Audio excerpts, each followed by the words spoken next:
আল্লাহর কসম আমি বলছি, আল্লাহ আপনাকে কখনো লাঞ্ছিত করবে না। স্ত্রী স্বামীকে বলতেছে, কেন? আপনার মাঝে অসাধারণ 5টা গুণ আছে, বৈশিষ্ট্য আছে, যে 5টা অসাধারণ গুণের কারণে আপনি আলাদা, আপনি অনন্য, আপনি আলাদা বৈশিষ্ট্য মণ্ডিত। এজন্য আমি কসম করে বলতেছি, আল্লাহ আপনাকে লাঞ্ছিত করবে না। কয়টা গুণ? তো আমি বলছি, দেখেন কি কি। ইন্নাকা লাতাসিলুর রহিম। আম্মাজান খাদিজা রাদিয়াল্লাহু তাআলা আনহা বলতেছেন, আপনি রক্তের সম্পর্ক রক্ষা করেন, এটা অসাধারণ বৈশিষ্ট্য আপনার। 2 নাম্বার, ওয়া তাকসিবুল মা'দুম। অসহায় মানুষ এই তাদের পাশে আপনি দাঁড়ান, সহযোগিতা করেন। 3 নাম্বার, ওয়া তাহমিলুল কাল্লা। আপনি বোঝা বহন করেন অপরের। 4 নাম্বার, ওয়া তাকরিদ দাইফা। আপনি মেহমানদারি করেন। সুবহানাল্লাহ। 5 নাম্বার, ওয়া তুঈনু আলা দাওয়াইবিল হক।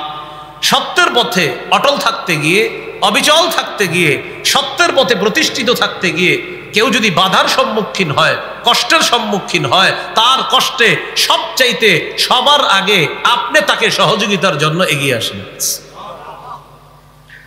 তাহলে সত্যের পথে যারা বাধা পায়, নবী তাদের সহযোগিতায় এগিয়ে আসতেন। এই 5টা গুণ আল্লাহ রাসূল সাল্লাল্লাহু আলাইহি সাল্লামের নবুয়ত প্রকাশ ঘটার আগে থেকেই আমার হাবিবের এই 5টা গুণ ছিল। দেখেন তো, এই 5টার মধ্যে একটা কি? মেহমানদারি করা। এই জন্য মেহমানদারি এই গুণ আপনার মধ্যে আছে। আমি খাদিজা কসম করে বলতেছি, আল্লাহ আপনাকে লাঞ্ছিত করবেন না।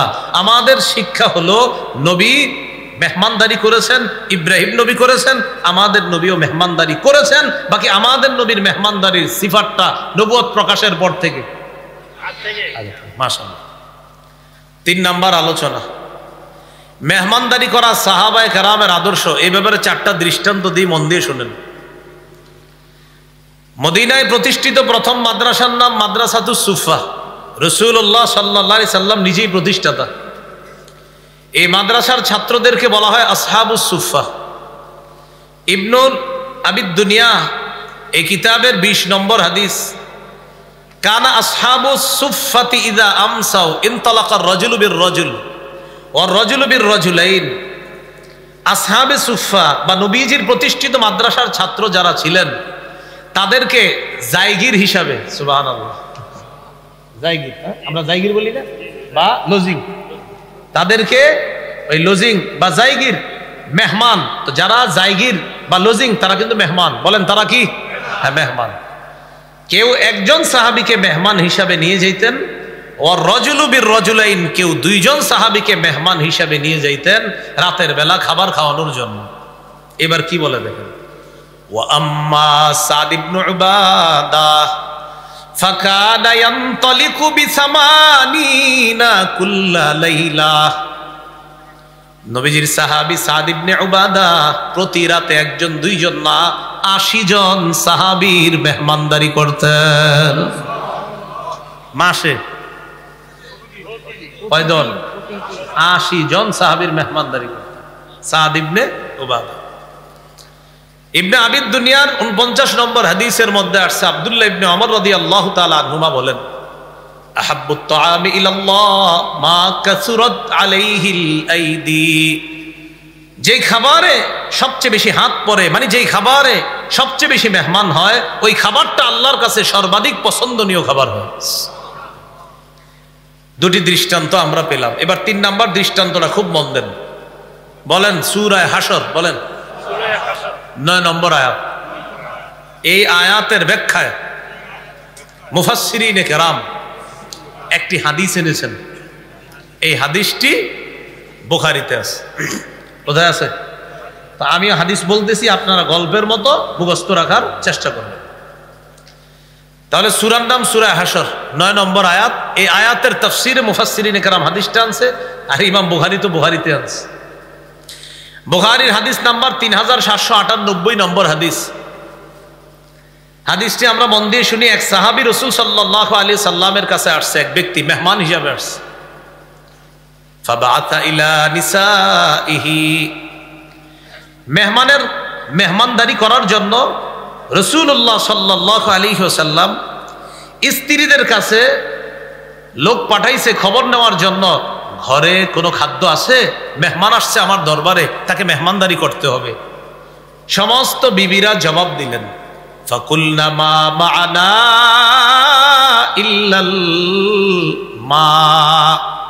সব বিবিরা জবাব দিলেন, আমাদের ঘরে পানি ছাড়া কিচ্ছু নাই। কি ছাড়া? এর মানে বিবিরা পানিটাকেও খাবার মনে করতেন, এই জন্য বলছে পানি ছাড়া কিছু নাই।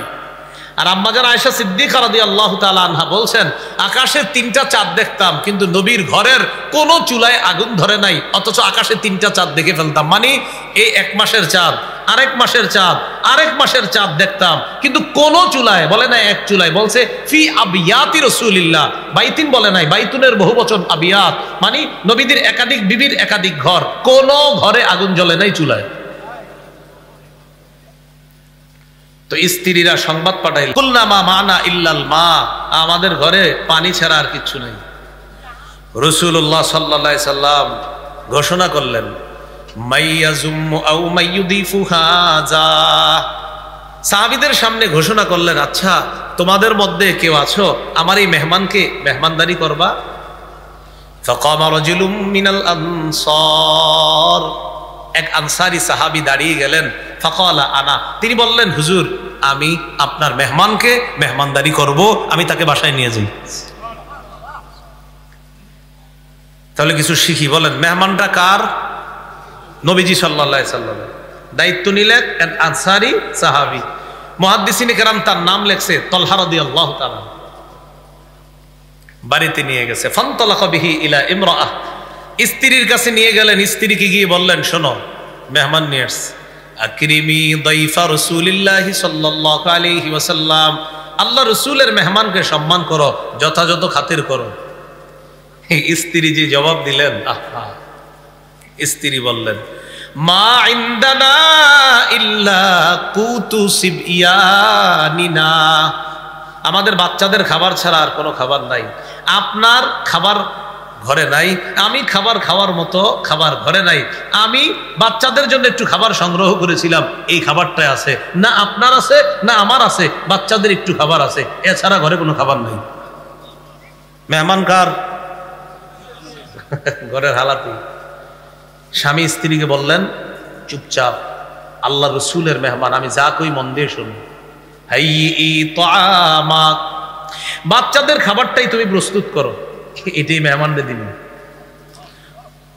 ওয়া আসবাহি সিরাজাক, বাতিটা প্রথমে জ্বলা অবস্থায় থাকবে, তারপর কি করবা আমি বলবো।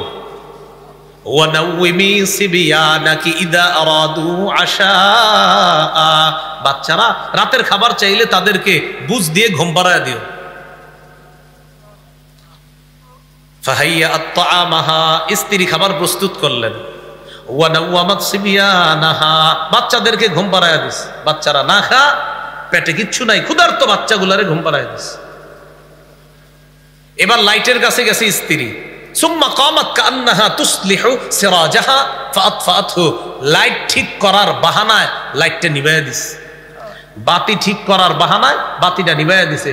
স্বামী স্ত্রীকে বুঝাইছে, শোনো বাতি যে নিভাইবা আর কিন্তু জ্বলবে না, তুমি খালি ঠিক করতে চাইবা কিন্তু জ্বলবে না। মেহমান যতক্ষণ খাবে বাতি কিন্তু জ্বলবে না, খানা শেষ হলে বাতি ঠিক হয়ে যাবে। কেন? কারণ মেহমান আমাদেরকে ছাড়া খাবে না। মেহমান বলবে, মেজবান ভাই আপনি খাবেন না, তখন আমি আর তুমি খাবার অভিনয় করতে হবে, মুখ নাড়াইতে হবে। অন্ধকারে দুইজন মুখ নাড়াবো, তিনি বাস্তবে খাবে, আমরা মুখ নাড়িয়ে বুঝাবো আমরাও খাইতেছি। আমরা যদি না খাই মেহমান কষ্ট পাবে, আর মেহমানকে কষ্ট দেওয়া যাবে না। তাই তার ক্ষুধার কষ্টও দেওয়া যাবে না, আবার সে আমাদের না খাওয়ায় কষ্ট পাবে, এটাও দেওয়া যাবে না। আমি আর তুমি অন্ধকারে অভিনয় করব, আর মেহমান বাস্তবে খাবে। হাদিসে আসছে, মেহমান খাওয়া শুরু হয়েছে।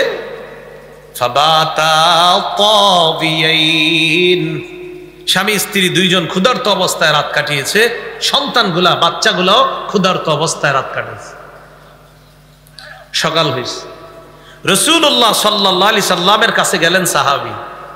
নবীজি তাকে দেখে বললেন, দহিকা রব্বুনা আল্লাইলাতা, ওয়াজিবা রাব্বুনা মিন ফাআলিকুমা, তুমি আর তোমার বিবি গত রাতে মেহমানের সাথে কি করেছো?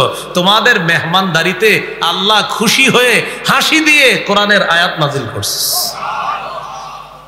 তোমাদের মেহমানদারিতে আল্লাহ খুশি হয়েছেন, আল্লাহ হেসেছেন, আল্লাহ কোরআনের আয়াত নাজিল করেছে। সেই আয়াতটাই কোন সূরা? হাসর। কত নম্বর? 9 নম্বর আয়াতটা বলি আমি, শোনেন। ওয়ায়ুসিরুনা আলা আনফুসিহিম ওয়ালাউ কানা বিহিম খাসাসা। নবীর সাহাবীদের অভ্যাস হলো এমন, নিজেদের প্রচন্ড প্রয়োজন থাকা সত্ত্বেও তারা নিজেদের উপর অন্যদেরকে প্রাধান্য দেয়, নিজেদের প্রয়োজনটা তারা কোরবানি দেয়। এটা হলো আমার নবীর সাহাবীদের অভ্যাস। আল্লাহ তাদের অভ্যাসের প্রশংসা করে সূরা হাসরের 9 নম্বর আয়াত নাযিল করলেন। এই হলো রাসূল সাল্লাল্লাহু আলাইহি সাল্লামের সাহাবীদের মেহমানদারি। আরেকটা দৃষ্টান্ত নেন। নতুন বিয়ে করছে দুলা, সহিহ বুখারী 5597 নম্বর হাদিস। বিয়ে করেছে এক সাহাবী, নাম আবু উসাইদ আস-সাঈদী। হাদিসের বর্ণনাকারী সাহাল ইবনে সাদ আস-সাঈদী, যার ব্যাপারে বর্ণনা তার নাম আবু উসাইদ আস-সাঈদী। তিনি নতুন জামাই, নতুন বিয়ে করছে। বিয়ে করার পর স্ত্রীকে নিয়ে আসছে, অলিমা করছে। আমাদের দেশে তো বরযাত্রী হয়, কি যাত্রী হয়? কন্যাযাত্রী শুনছেন নি কখনো? না, বরযাত্রী। কন্যাযাত্রী শুনবেন না। বরযাত্রী মানে কি? বরযাত্রী মানে হলো কন্যার বাপের গলায় পাড়া দিয়ে হলেও 300 জন গিয়ে ইচ্ছা মতো খেয়ে এসে আর ভুলের পর ভুল ধরতে থাকবো, এটাকে বলা হয় বরযাত্রী।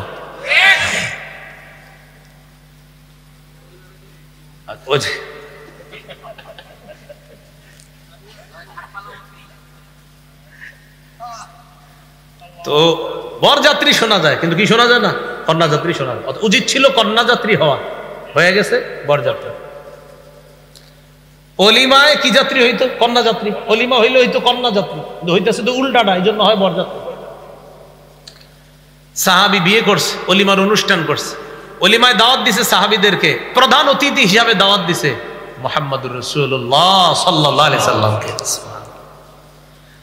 দান নবী সাল্লাল্লাহু আলাইহি ওয়াসাল্লাম ইলা উরসিহি, রাসূলুল্লাহ সাল্লাল্লাহু আলাইহি সাল্লামকে তার অলিমায় দাওয়াত দিলেন। নতুন দুলা, নতুন স্বামী, তার নতুন স্ত্রী কি করলেন জানেন? মেহমান আল্লাহ রসুল, মেহমান সাহাবীরা নতুন বিবি স্বেচ্ছায় খাবার পরিবেশনের দায়িত্ব নিয়ে নিছে। কারণ মেহমানকে তো আমি নতুন বিবি শিখিয়েছি, মেহমান আল্লাহ রসুল, এই সুযোগ তো পাওয়া যাবে না। কি বললেন? কানাত ইমরাতুহু খাদিমাহুম ইয়াউমা ইদিন, নতুন দুলার নতুন স্ত্রী সেদিন তাদের সেবক সেবিকা হয়ে গেলেন, ভিতর থেকে স্ত্রী খাবার পরিবেশন করলেন। শুধু তাই না, তার স্ত্রী বলেন আনকাতুলি রাসূলিল্লাহ সাল্লাল্লাহু আলাইহি সাল্লাম, আমি আমার হাবিবের জন্য, আমার স্বামী যে অলিমার আয়োজন করেছে ওই অলিমার মধ্যে আমার হাবিবের জন্য আমি স্পেশাল খেজুর দিয়ে একটা আইটেমও করেছিলাম। দেখছেন, নতুন বিবি মানে কি 7 দিন ডেকডেসির কাছে যাবে না নাকি? তো তিনি বলতেছে তার স্বামীর অলিমার অনুষ্ঠানে তিনি নিজে, একটা অলিমার অনুষ্ঠানের খাদ্য আছে যে রাসূল সাল্লাল্লাহু আলাইহি সাল্লামের জন্য তিনি কি করলেন? স্পেশাল খেজুর দিয়ে একটা খাদ্য তৈরি করছে, আল্লাহ রসুলকে অলিমায় সেটা খাওয়াইছে। কি শিখলাম? সাহাবায়ে কেরাম বিয়ে করার পর তারা অলিমার অনুষ্ঠান করেছে, সেই অনুষ্ঠানে অতিথিদেরকে তারা দাওয়াত দিয়ে খাওয়িয়েছে এবং স্বতঃস্ফূর্তভাবে খুশি মনে সাহাবায়ে কেরামের মেহমানদারি করেছেন, নবীর মেহমানদারি করছে।